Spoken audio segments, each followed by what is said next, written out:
Muito bem, amados. Temos aqui o mapa, o plano divino através dos séculos. E nós vamos começar, amado, falando pela palavra Seol. Palavra hebraica Seol significa o mundo invisível dos mortos. No grego, que é a língua do Novo Testamento, essa palavra é Hades. Então, quando você lê Seol ou Hades, trata-se da mesma palavra, do mesmo lugar, o mundo invisível dos mortos. No Antigo Testamento, para os personagens do Antigo Testamento, para aquela dispensação, todos os que morriam iam para o Seol. Não havia na mente de Abraão, de Davi, que o Seol se dividia em dois, né? Quando nós vamos para o Novo Testamento, nós encontramos o Senhor Jesus falando sobre o Seol ou o Hades. E Jesus, ele divide o Seol em dois compartimentos, aliás, três, né? O paraíso, eu vou pedir para o Felipe colocar. Lembrando, amado, que a palavra sepultura, na Bíblia, é a palavra hebraica kebuk, né? Não tem nada a ver com o Seol. Vamos ler agora Lucas, capítulo 16, onde nós vemos a história, que para mim é mais uma história do que uma parábola, né? Do Lázaro e o rico. E quando Jesus fala essa história, a gente vê que o Seol, ele é dividido em duas partes. Que o Seol fica no centro da terra, só que em outra dimensão. E que ele é dividido em dois compartimentos, o paraíso e o inferno. E bem no meio, o grande abismo, e mais embaixo, o Tártaro, que é um local chamado o mais profundo abismo, que é relacionado com os anjos, que são presos nesse grande abismo. Então, no capítulo 16, verso 19, veja o Senhor Jesus falando: Ora, havia um homem rico, que vestia-se de púrpura e de linho finíssimo, e vivia todos os dias regalado e esplendidamente. Havia também certo mendigo, chamado Lázaro, que jazia cheio de chaga à porta daquele, e desejava alimentar-se com as migalhas que caíam da mesa do rico, e os próprios cães vinham lamber-lhe as chagas. E aconteceu que o mendigo morreu, e foi levado pelos anjos para o seio de Abraão. Morreu também o rico, e foi sepultado. E no Hades, erguendo os olhos, e estando em tormento, e viu ao longe Abraão e Lázaro no seio dele. E clamando disse: Pai Abraão, tem misericórdia de mim, e manda Lázaro que molhe na água a ponta do seu dedo, e me refresque a língua, porque estou atormentado nesta chama. Disse, porém, Abraão: Filho, lembra-te de que recebeste os teus bens em tua vida, e Lázaro somente males, e agora este é consolado e tu atormentado. E além disto está posto um grande abismo entre nós e vós, de sorte que os que quisessem passar daqui para vós não poderiam, e tampouco os de lá passar para cá. E disse ele: Rogo-te, pois, ó Pai, que o mandes à casa do meu pai, pois tenho 5 irmãos, para que lhe dê testemunho, a fim de que não venham também para este lugar de tormento. Disse-lhe Abraão: Tem Moisés e os profetas, ouçam. E disse ele: Não, pai Abraão, mas se algum dos mortos for ter com eles, arrepender-se-iam. Porém, Abraão lhe disse: Se não houve a Moisés e aos profetas, tampouco acreditarão, ainda que algum dos mortos ressuscite. Veja, amados, se não crermos no Evangelho, não adianta vir um morto de lá, de alguém que já morreu, da nossa família, dizer que esse lugar existe. Se nós não acreditarmos nas palavras de Jesus, um morto não vai convencer ninguém que não acredita nisso, né? Então, diletos irmãos, aqui nós temos, poderia ajeitar melhor aqui o slide, para ele ficar mais nítido, né? Isso. Temos aqui o Seol, aqui o paraíso, né? Tem como vir mais para cá, Felipe, né? Eu queria colocar... parece que não dá, né? E aqui nós temos o inferno, né? Vamos colocar o mapa mesmo, aquele grande, né?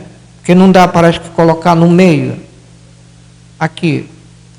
Então, amado, o Seol, ele fica no meio da Terra, no centro da Terra, em outra dimensão. E ele se divide em paraíso e inferno. E bem no meio, o abismo, o grande abismo.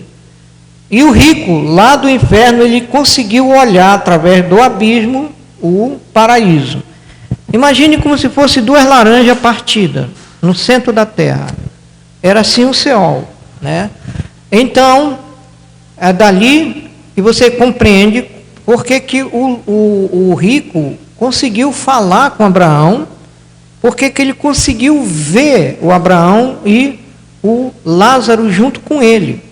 Porque o Seol, ele é dessa forma, no centro da terra. Então, nós vamos agora para uma outra passagem bíblica, aqui no Calvário, que é Lucas capítulo 23, versículo 43.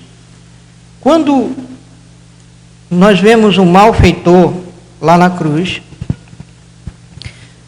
o malfeitor, ele se arrepende dos seus pecados, né? E para uma pessoa ser salva, basta se arrepender, reconhecer-se um pecador e confiar em Jesus para a sua salvação.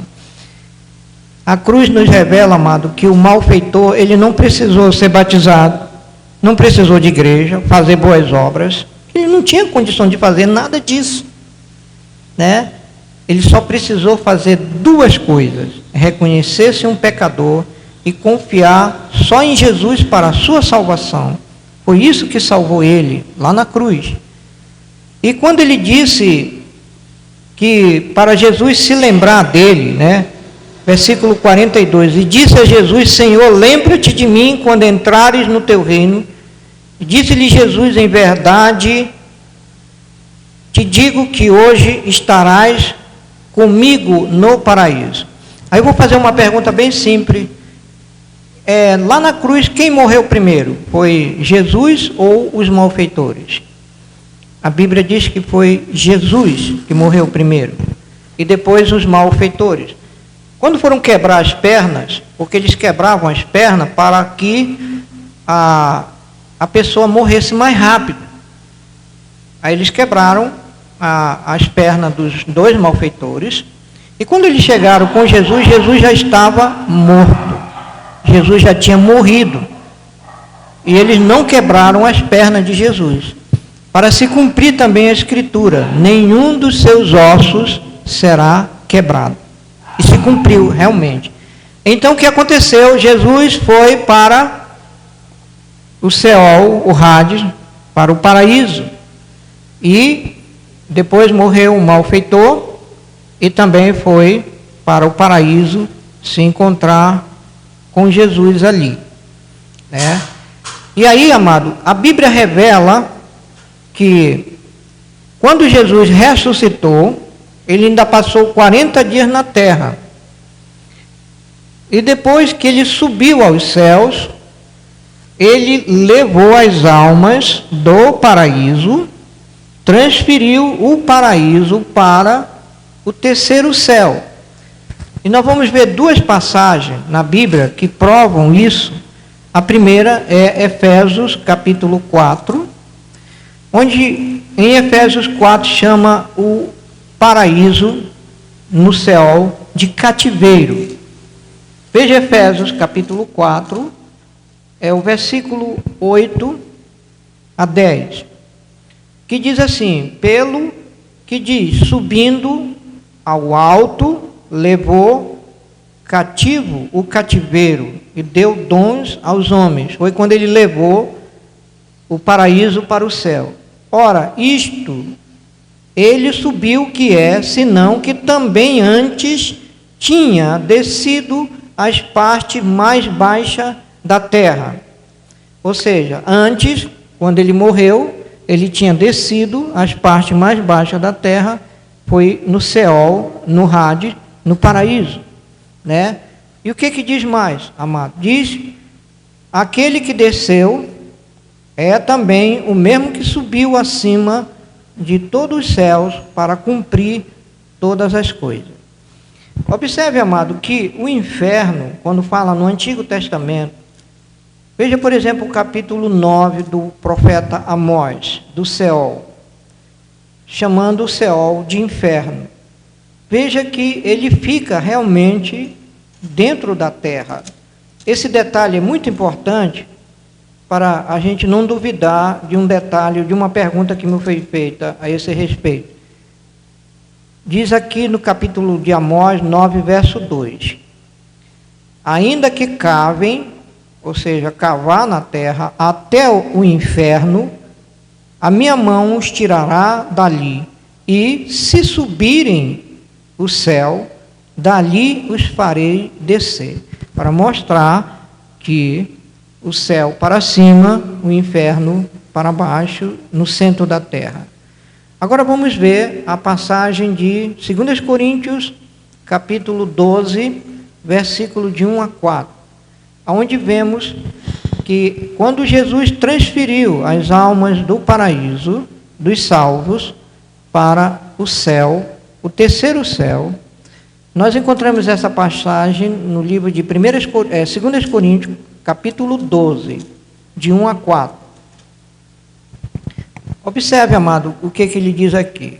Em verdade, que não convém gloriar-me, mas passarei as visões e revelações do Senhor.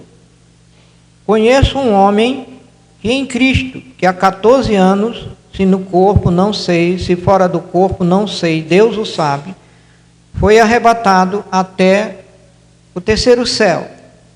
E eu sei que o tal homem, se no corpo ou fora do corpo, não sei, Deus o sabe, foi arrebatado ao paraíso e ouviu palavras inefáveis de que ao homem não é lícito falar.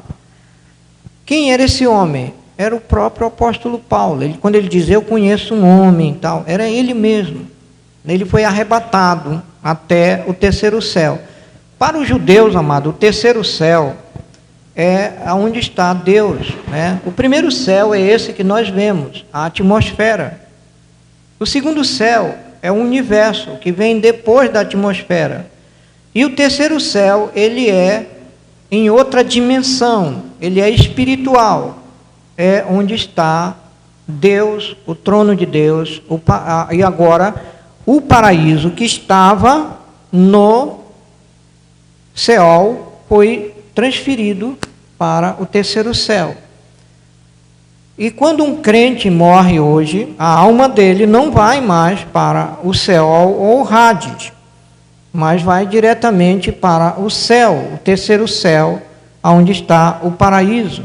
E para lá foram o Davi, o Abraão, o Lázaro, todos que morreram em Cristo, pela graça de Deus, estão no terceiro céu. Quando Jesus diz assim, edificarei a minha igreja e as portas do inferno não prevalecerão contra ela. Tem outra tradução que diz assim, edificarei a minha igreja e as portas do Hades não prevalecerão contra ela. Está certa essa expressão? Certíssima. Por quê? Porque agora o Hades só é o inferno. E chamar o Hades, o céu, só de inferno, está correto, porque é só isso mesmo. E quando Jesus fala, as portas do inferno, do céu, não prevalecerão contra a igreja de Jesus, ou seja, as almas que morrem em Cristo, elas não irão para o céu, elas irão para o céu diretamente. Então, o Seol, o Hades, não prevalece contra as almas salvas pelo sangue de Jesus. A igreja salva de Cristo, o Hades não prevalece. É uma dupla referência. uma referência de que as almas dos crentes salvos não irão para o céu, e também de que a igreja de Cristo, ela é uma igreja vitoriosa através do século. Cristo fundou uma igreja, essa igreja existe através do século, ela existe até o dia de hoje, ela é uma igreja triunfante, porque ela persevera na verdadeira doutrina de Jesus. Isso Jesus ensinou. Não existe essa ideia, amado, de que a igreja deixou de existir em algum século. A igreja verdadeira de Jesus sempre existiu através do século. Se a igreja de Jesus deixou de existir algum século, então o inferno prevaleceu contra ela, as forças do diabo e do inferno prevaleceram contra ela. Mas Jesus disse que não. As portas do inferno não prevalecerão contra a igreja, nem através do século, e nem a igreja vai para o céu, para o Hades. E agora é o inferno. Agora, queridos irmãos, assim que nós vemos que agora o terceiro céu, o paraíso, está agora no céu. Então, o crente, ele, quando morre, ele vai para o céu, a sua alma. O Adventismo ensina que na doutrina deles, que a alma fica na sepultura, dormindo na sepultura. Esse ensinamento, chamado sono da alma, é antibíblico. A expressão dormir é uma referência ao corpo do crente, não à alma do crente. Porque Deus não chama de dizer que o crente morre, ele diz que o crente dorme. Querendo dizer assim, você vai dormir, meu filho, em pouco tempo eu vou acordar você para o dia da ressurreição. É uma expressão, Deus não fala que seus filhos morrem, seus filhos dormem em Cristo. Uma referência ao corpo. Quando Estevão morreu, quando ele estava sendo apedrejado, a Bíblia diz que ele adormeceu. Quer dizer, o corpo dele, a alma dele foi se encontrar com Cristo no céu. Quando fala dos crentes de Corinto, por isso que há entre vós muitos fracos, doentes, e não poucos que dormem, ou seja, crentes que morreram prematuramente antes do tempo, por causa do pecado, mas suas almas são salvas. E no dia da ressurreição, diz que vão ressuscitar primeiramente os que dormem, ou seja, os que morreram em Cristo. Então a expressão dormir é uma referência ao corpo do crente na sepultura, não à alma dele. Então, essa ideia de que a alma fica dentro do corpo, dentro da sepultura, é antibíblica. Vou mostrar 2 textos, amado, que diz que do corpo a alma parte para estar com Cristo, parte para estar com o Senhor Jesus. Veja, por exemplo, aqui, 2 Coríntios capítulo 5, 2 Coríntios capítulo 5,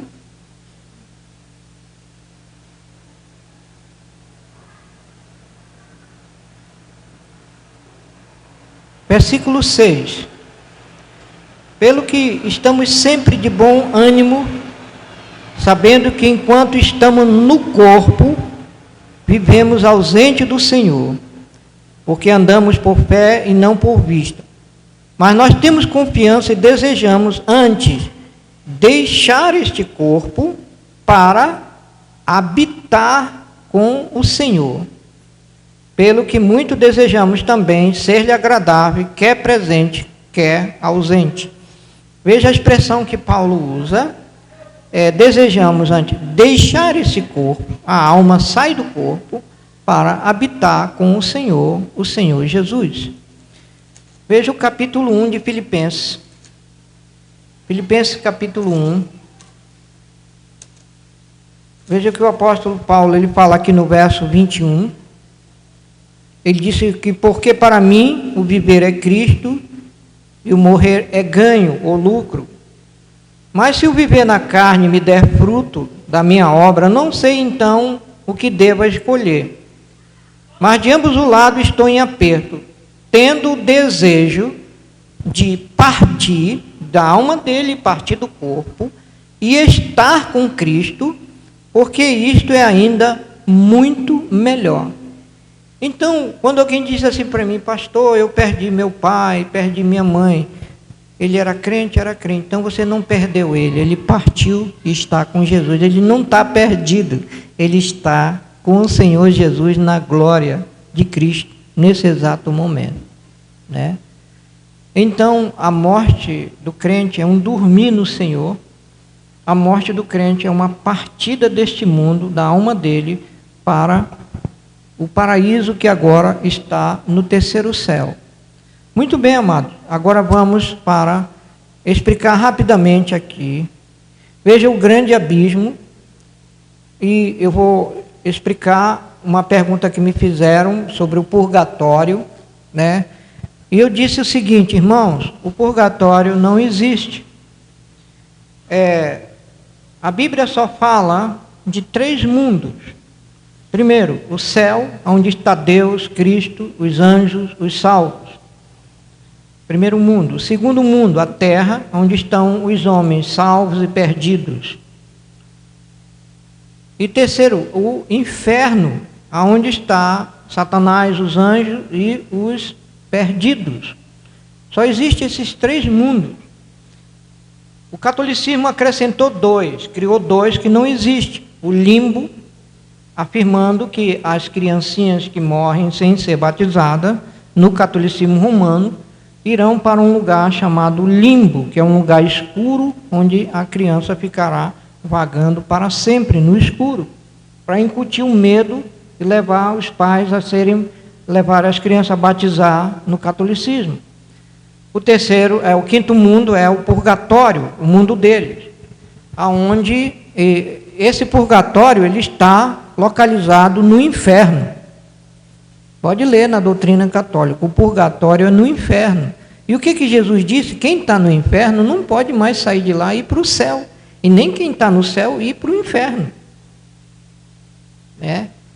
Então, o purgatório, ele não existe na Bíblia. Jesus só falou do céu e do inferno. Não existe purgatório e nem limbo, né? Isso é uma mentira religiosa. Vejamos agora, diletos irmãos, para nós concluirmos, vamos falar aqui do Tártaro.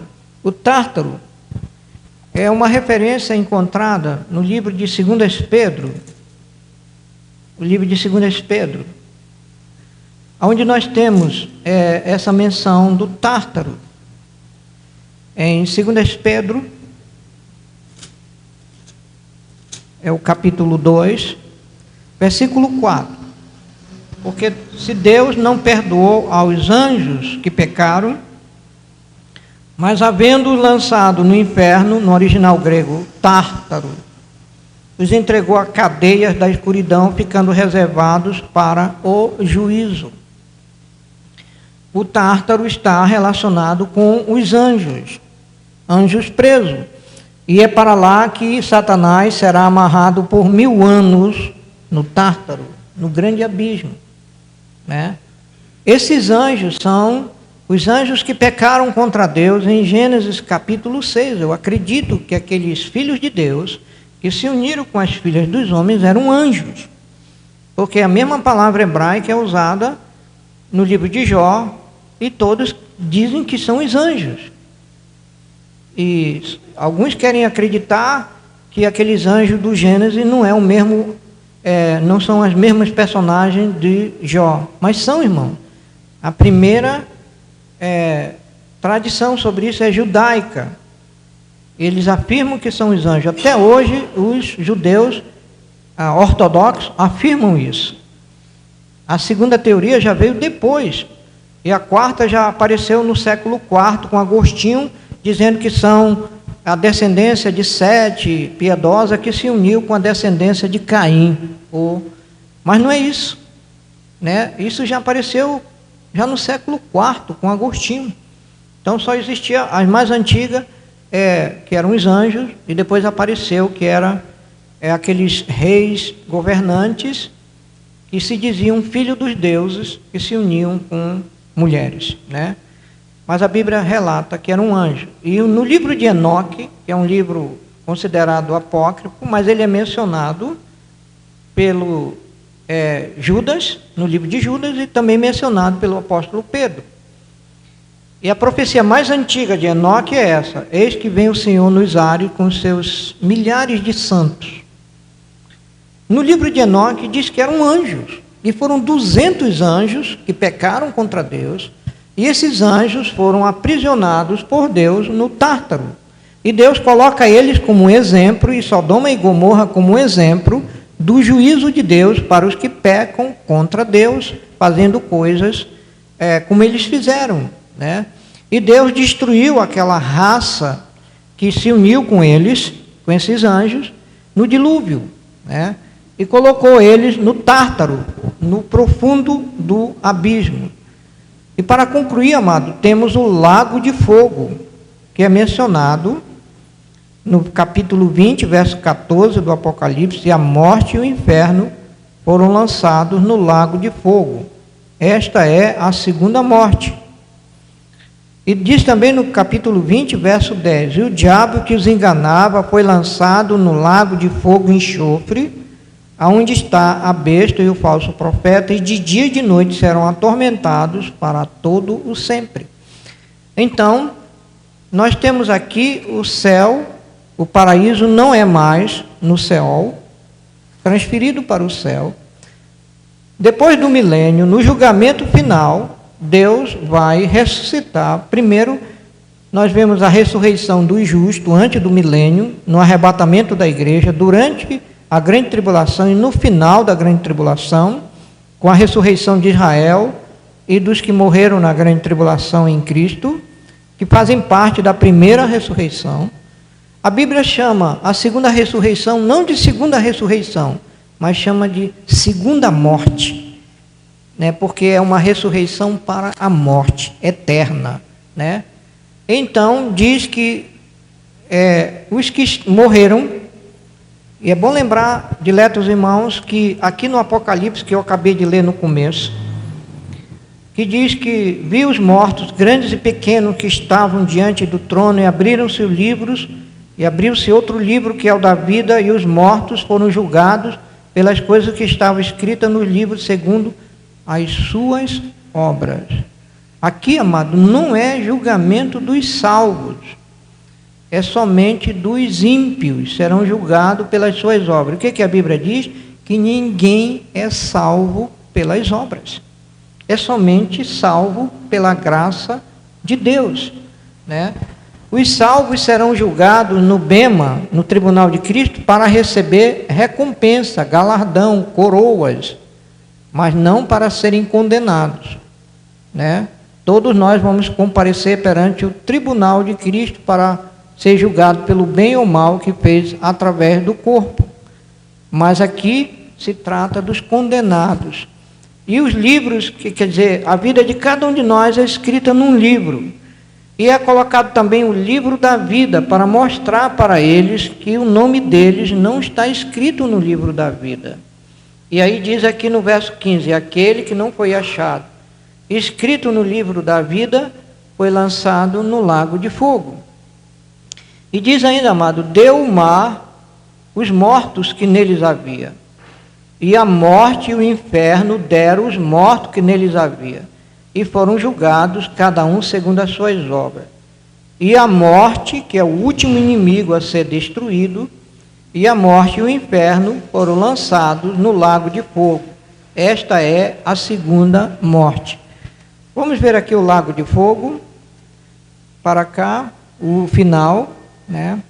Aqui está, amado. Temos aqui o inferno, será com todos os perdidos nele, lançado no lago de fogo. O destino final dos ímpios. Jesus fala que o inferno ele é eterno. Ele não é um lugar de aniquilamento. Ele é um lugar de sofrimento eterno. Isso deveria nos trazer muita meditação, porque o ensino que tenta amenizar o sofrimento, como a doutrina do aniquilamento, é antibíblica. O que é a doutrina do aniquilamento? ensina que quando uma pessoa vai para o inferno, ela vai ser igual a um pneu queimando. O pneu fica queimando, queimando, a gente pensa que nunca vai parar de queimar. De repente, pá, aí ele para de queimar, sai aquela fumaça e deixa de existir. Essa é a doutrina do aniquilamento da alma. Essa doutrina não existe, irmão, ela é antibíblica. Jesus deixou claro que o inferno é um lugar de sofrimento eterno. Se como dizia o pastor R.G. Lee, ele dizia, se não existe inferno, eu vou viver uma vida fácil. Se a doutrina do aniquilamento existe, não tem por que eu ter medo do inferno, se eu for para lá, né? E etc. Mas, amado, o inferno é um lugar de sofrimento eterno. O que Jesus falou em Mateus 10, 28? Não temais os que matam o corpo e não podem matar a alma. Temei aquele que pode lançar tanto a alma quanto o corpo no inferno, né? E veja as palavras do Senhor Jesus, amado, no capítulo 25 do Evangelho de Mateus, capítulo 25, verso 41. Veja a palavra que Jesus fala sobre o inferno. Ele usa a palavra eterno, né? Mateus 25, veja o versículo 41. Disse Jesus, então dirá também aos que estiverem à sua esquerda, apartai-vos de mim, malditos, para o fogo eterno preparado para o diabo e os seus anjos, né? E no Evangelho de Marcos, capítulo 9,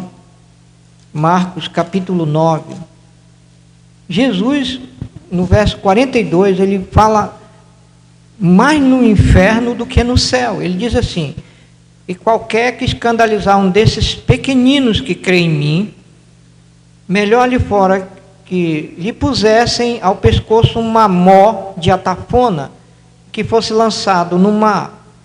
Se a tua mão te escandalizar, corta, porque é melhor para ti entrares na vida aleijado, do que tendo duas mãos ires para o inferno, para o fogo que nunca se apaga, aonde o seu bicho não morre e o fogo nunca se apaga.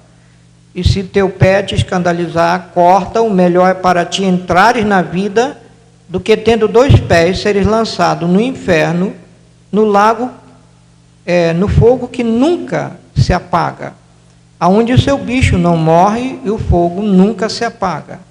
E se teu olho te escandalizar, lança-o fora, melhor é para ti entrares no reino de Deus com um só olho, do que tendo dois olhos serem lançados no fogo do inferno, onde o seu bicho não morre e o fogo nunca se apaga. Que bicho é esse, amado? O testemunho de Jeová, querendo zombar de nós, disse assim, se a alma vai para o inferno, e Jesus diz que lá vocês dizem que lá vai ter choro e ranger de dente, a alma não tem dente, e se ela não tem dente, ela não vai ranger os dentes. Mas eles esquecem um detalhe, os ímpios serão ressuscitados. É uma menção que Jesus fala da ressurreição dos ímpios. Todos os homens serão ressuscitados, uns para a vida eterna e outros para a vergonha eterna. E os ímpios com seus corpos ressuscitados terão seus dentes novamente e sentirão as chamas do inferno no corpo, as dores das chamas do inferno, e rangerão os dentes de dor. É o que Jesus está falando. E esse bicho que não morre, amado, é um tapuru, né? É um tipo no original grego, um tapuru, um verme que fica mordendo a carne da pessoa. Quando um corpo, alguma coisa, aparece aqueles vermes comendo a carne em estado de putrefação. Veja aqui, amado, o exemplo do rei Herodes, no capítulo 12 do livro de Atos. E depois nós leremos, para terminar, Judas, versículo 7. Veja Atos, capítulo 12. Herodes Antipa matou Tiago, um dos 12 apóstolos. E ele foi fazer um discurso numa cidade. E o povo da cidade começou a bajular ele, dizendo que o discurso dele não era de um homem, era de Deus, né? Esse homem não é um homem, é um Deus. Veja assim o capítulo, amado, 12, versículo 21. E num dia designado, vestindo Herodes as vestes reais, estava sentado no tribunal e lhe fez uma prática, ou seja, um discurso. E o povo exclamava: voz de Deus. Não diz assim, voz de um Deus. É a voz de Deus. Esse homem é Deus, né? E não homem, não de homem. É voz de Deus e não de homem. E ele ficou todo vaidoso com isso. E a Bíblia diz que no mesmo instante feriu o anjo do Senhor, porque não deu glória a Deus. E comido de bichos, expirou. Então ele caiu no chão, né? E apareceram os bichos por tudo quanto era buraco do corpo dele, comendo ele, e ele morrendo. Aí os bichos comendo, aí ele começou a morrer. Quer dizer, começou a comer ele em vida ainda, e comido de bicho. Aí diz, expirou. Não expirou e depois foi comido de bicho. Primeiro ele foi comido, apareceram os bichos comendo ele, depois ele expirou. Ainda vivo, Deus jogou esse estapuru, mandou esse estapuru comer a carne dele. E eu gosto do verso 24, e a palavra de Deus crescia e se multiplicava. Palavra do nosso Deus. Então, para concluir, amado, veja o capítulo de Judas, versículo 7. É interessante que ele fala dos anjos, ele fala de Sodoma e Gomorra, colocada como exemplo do juízo divino. Aí ele menciona que os habitantes de Sodoma, eles estão no inferno, e ele coloca uma palavra, sofrendo, no presente do indicativo. No original grego, essa palavra significa, estão sofrendo, vão continuar sofrendo e vão sofrer para sempre. O grego tem essa peculiaridade. Quando fala, Cristo morreu, aí no grego está, Cristo morreu só uma vez, para não morrer nunca mais. Se mudar a gramática, seria, Cristo morreu, continua morrendo, está morrendo e vai morrer para sempre. Mas quando fala da morte de Jesus, Cristo morreu só uma vez e não vai morrer nunca mais. Só morreu só uma vez, né? E quando fala aqui, no original grego, sofrendo, eles estão sofrendo, vão continuar sofrendo, vão sofrer para todo sempre.